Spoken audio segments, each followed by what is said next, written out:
All right, ladies and gentlemen, this is Mr. Anderson for Kellogg Community College.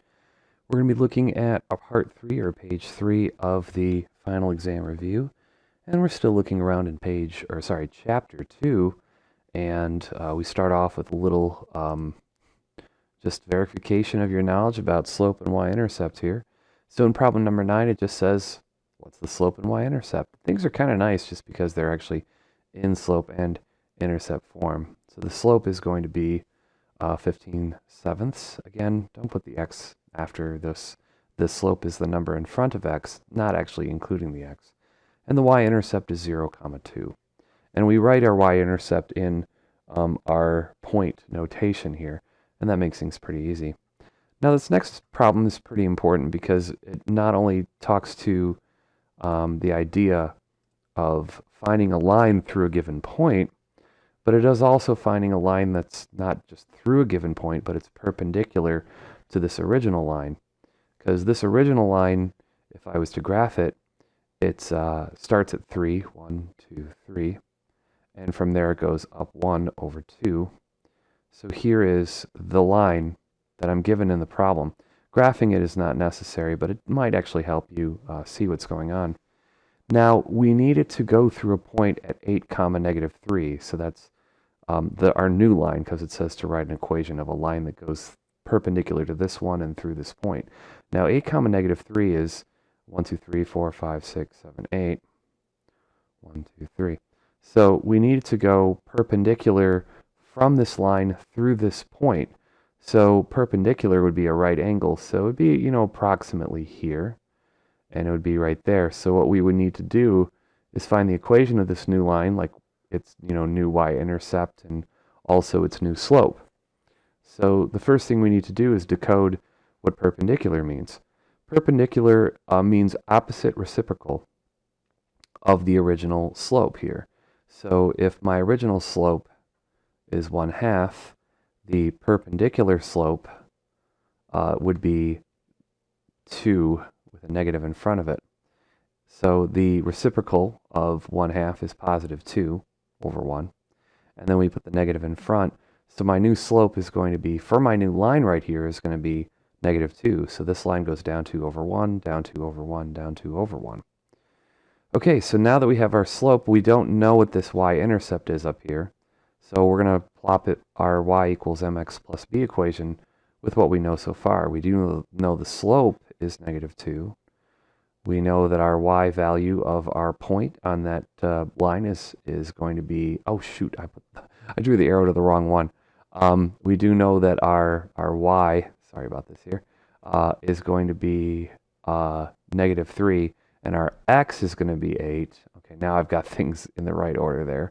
So our y is -3, and our x is 8. So if I plug everything in here, I should be able to find for our letter b up there. So this is -3 is equal to -2 times 8 plus b. Okay, so that gives me -3 is equal to -16 plus b. If I move the 16 to the other side by adding 16, what I have there is b is equal to 13. So now that I know that my y-intercept, and it makes sense, I mean, this is way up here, isn't it? So that's 13 clicks above.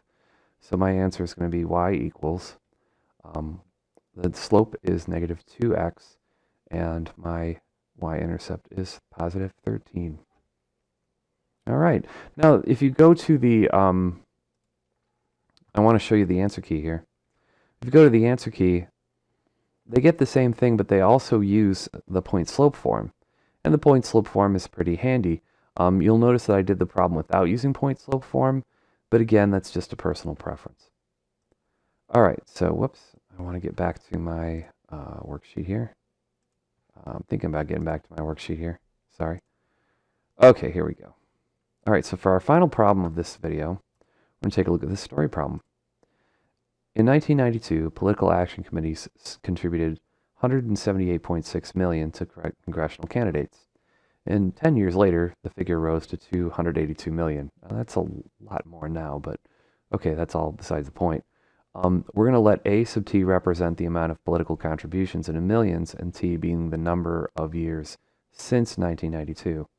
Now in part A, it says find a linear function that fits the data. Now, what's important about this is we're going to use points to find our slope of our new line. Now, it says the number of years since 1992. So the first year would be 0, 178.6. And then 10 years later, so 10 on my x, would be 282. So if I was going to find my slope, what I would do is take my y sub 2 minus y sub 1 over x sub 2 minus x sub 1. So 282 minus 178.6 divided by 10 minus 0. And what this is going to give me is going to give me a nice slope. And the slope is going to be a decimal though, so be aware of that. Now I'm going to use my graphing calculator to do this, and I will have to click off this for a moment to show you this. So my numerator will be 282 minus 178.6. It's 103.4 divided by 10 minus 0, which is the same thing as 10. So my slope is going to be 10.34, which is basically meaning it's rising $10 million every year, according to this, these two data points here. So that is our slope. It's going to be 10.34. I'm going to move this over here and freeze it. Okay, so what that means is that now we have our slope is equal to, as we said, 103.4 divided by 10, or 10.34. So now that we know the slope, we need to find our y-intercept, or our b. But that's pretty easy since we're looking since 1992. This 178.6, that's our b. So our equation is going to be a sub t, because that's from the original problem. Let a sub t represent the amount of PAC contributions. And this is going to be 10.34 for every t years plus 178.6. Now it says use the function in part A, okay, to find how much PAC contributions in 2008. Now what's important to know about this is this was 0, 178.6, so that was in 1992. In 2002, this was 10, 282. So this was 2000, this right here, this is 1992, and then this is 2002. So 2002 is 10, 2003 would be 11, 2004 would be 12, 2005 would be 13. So 2006 would be 14, well, we don't really know. But what we can do is plug this back into the equation.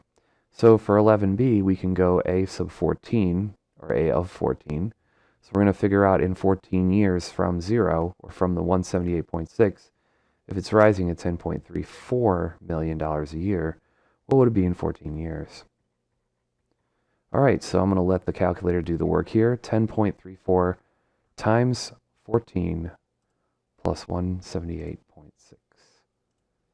All right, so, oh, whoops, I get my calculator back up here. Here we go. So 10.34 times 14 plus 178.6.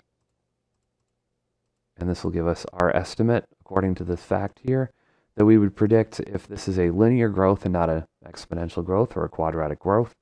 If this is a linear growth problem, we're going to assume that according to these models, in 2006 or in 14 years, you're going to have $323.36 million worth of contributions. Now, you don't have to write it like a coordinate like this. You could just write 323.36 million. I'll know what you're talking about here, but this is really talking about in the 14th year since 2002 to get to 2006. And I'm wondering, curious now, am I doing the right year? Am I doing 2006? Oh shoot, I was doing 2006. I was supposed to do 2008. All right, so let's just do a quick calculation here and get this down here. Okay, so in 2002, which was 10, this gives us 282 million, right? So we're going to go 2003, 4, 5, 6, 7, 8, which means this is going to be 11, 12, 13, 14, 15, and 16.